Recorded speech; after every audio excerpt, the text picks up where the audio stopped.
Jumpa lagi saudara-saudaraku, para subscribers yang berbahagia, yang sangat saya hormati dan juga dikasihi oleh Tuhan. Eh, Hari ini kita jumpa lagi dalam acara kita seperti biasa, mengedukasi tentang hukum dan membuka wawasan kita semua. Topik hari ini saya mau berbicara tentang apa yang sangat banyak dipertanyakan, khususnya kepada saya, kasus-kasus yang berkenaan dengan keperdataan ini yang bisa menjadi pidana, ya, seperti itu. Jadi ada kejadian yang saya harus memberikan penerangan secara doktrin akademik tentang kedudukan hukum apabila satu perkara perdata itu kapan bergeser dari pidana. Di video-video yang lalu saya sudah berbicara bahwa ada 4 hal yang tidak boleh terjadi di dalam membuat satu offer income ataupun perjanjian. Yang pertama itu adalah tidak boleh adanya yang disebut dengan tuang paksaan. Jadi para pihak di dalam membuat satu kata sepakat apa offer income ataupun perjanjian tadi tidak boleh ada yang disebut dengan apa yang saya sebutkan tadi, paksaan. Artinya para pihak tidak boleh dipaksa, artinya semua harus secara sukarela dalam melahirkan kata sepakat. Itu yang pertama. Kesepakatan ini tidak boleh ada rasa ditekan, dipaksa ataupun diancam. Itu nanti yang menilai adalah penyidik, ya, penyidik yang akan melihat ini gitu loh. Seperti itu yang pertama, ya. Yang kedua, tidak boleh ada namanya dwelling. Dwelling ini dalam bahasa aslinya itu diterjemahkan dalam bahasa bebas ialah kehilafan, ya. Orang-orang di bawah umur ataupun orang-orang yang belum cukup umur ataupun orang-orang yang sudah uzur, ya, yang sudah banyak kehilangan ingatan, ya, demensia, ya, itu tidak lagi befok, tidak lagi cakap menjalankan tindakan-tindakan hukum, sehingga yang kelompok-kelompok orang-orang yang seperti ini harus ada perwaliannya, ya, yang kita juga kenal disebut dengan under kuratel ataupun di bawah perwalian. Jadi orang-orang yang di bawah umur, anak-anak yang belum cukup umur secara hukum itu tidak boleh melakukan tindakan hukum membuat satu perjanjian, termasuk juga kehilafan. Nah, kehilafan ini juga diperbesar, ya, ataupun dibuat uh, ekspansion interpretasi, ya, termasuk juga orang-orang yang sedang sakit, ya, sakit itu mengalami hilang ingatan, ya, dan juga karena sakitnya dia tidak bisa lagi berkonsentrasi dalam keadaan mabuk dan sebagainya, itu tidak boleh melakukan tindakan hukum. Itu yang kedua. Yang ketiga ada yang disebut dengan bedroh ataupun tipu muslihat, ya. Tipu muslihat itu, ya, kita tahu tipu muslihat ini misalnya perjanjian itu dibuat atas dasar iming-iming dari orang yang diajak bekerja sama atau membuat perjanjian ini dengan kata-kata, rangkaian kata-kata bohong dengan keadaan palsu.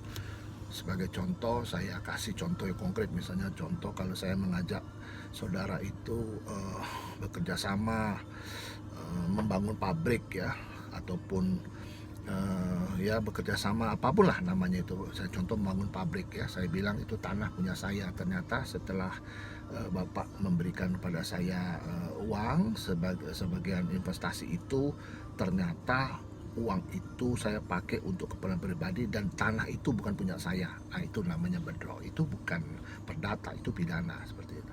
Nah, yang keempat adalah yang sering kita kenal dalam perkembangan hukum perdata itu, para ahli mengembangkan ini dalam bentuk yang disebut dengan penyalahgunaan keadaan ataupun yang disebut dengan Mensbrek Omstandigheden. Nah, Mensbrek Omstandigheden ini perlu saudara-saudara ketahui dan kita ketahui bersama bahwa Omstandigheden ini berkenaan dengan si pelaku memiliki cacat awal, ya. Cacat awal itu apa? Niat awal yang cacat gitu.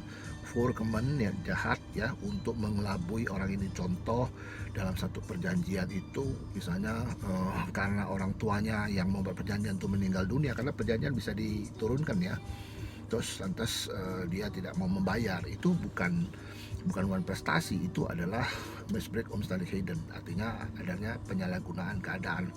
Contoh lagi, misalnya dalam kasus-kasus yang saya ketemu itu dalam perjanjian investasi, perjanjian pinjam meminjam uang dengan repo saham ya. Repo saham itu kita tahu di dalam bisnis itu hal yang biasa saja, tapi karena perjanjian itu dibuat, itu adalah bagian daripada penjaminan, itu merupakan saham yang bisa yang disebut tadi, yang bisa jadi jaminan yang disebut dengan repo saham tadi kan.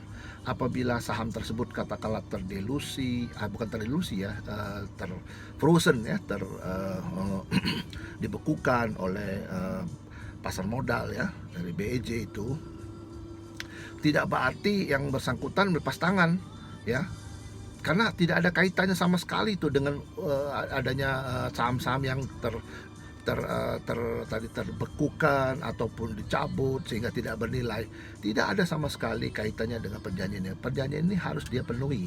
Kalau misalnya katakanlah terjadi seperti itu, yang bersangkutan harus menggantikan saham baru untuk menjamin perjanjian tersebut, karena dasar lahirnya perjanjian pinjam meminjam uang ini dasarnya adalah saham tadi sebagai jaminan. Kalau tidak ada jaminan ya tidak mungkin akan terjadi seperti itu. Jadi kadang-kadang yang saya lihat itu ada yang disebut tadi mencari kesempatan-kesempatan di mana saham tersebut sudah bisa katakanlah sudah dicabut ya, ataupun bekukan, lantas yang bersangkutan beralasan, wah ini di pasar modal sudah tidak bisa lagi, dan lain sebagainya tadi. Itu sebagai alasan-alasan yang menurut hukum tidak bisa dibenarkan ya. Tidak ada unsur pembenaran sama sekali gitu loh ya. Nah, kalau begitu, apakah perjanjian seperti itu tetap perdata, tetap wan prestasi? Ya betul, wan prestasi atas tidak dia membayar kembali uang itu wan prestasi. Tapi dengan perbuatannya dia tidak menggantikan katakanlah saham yang tadi yang direpo tadi. Kalau repo itu biasanya gini, dalam perjanjian repo ya, si investor ataupun yang meminjamkan uang ini itu dijamin 2 kali lipat dari nilai saham. Katakanlah kalau dia minjam 100, saham itu mesti 200. Nah, kalau saham itu nilainya turun, dia mesti top up. Nah, dia harus nilainya harus sama dengan yang 200. Artinya kalau turun sahamnya jadi separuh, dia mesti nambah separuh lagi supaya nilainya tetap gitu loh. Nah, ini yang saya mau sampaikan supaya saudara-saudaraku yang mendengarkan ini memahami hukum ya. Jadi kalau hukum itu, perjanjian itu, kalau dia menjadi bagian komponen dari perbuatan hukum itu dilakukan, rash handling itu dilakukan ya, kalau itu ada salah satu aspek yang dilakukan bukan wan prestasi, dilakukan tidak memenuhi ketentuan itu bukan wan prestasi, tapi itu adalah crime, kejahatan seperti itu, karena ada cacat yang disebut dengan cacat awal ya, cacat niat ataupun yang disebut dengan foreman. Nah, demikianlah apa yang saya sampaikan ini, mudah-mudahan bermanfaat bagi kita semua ya. Tetap jaga kesehatan, stay healthy and sukses.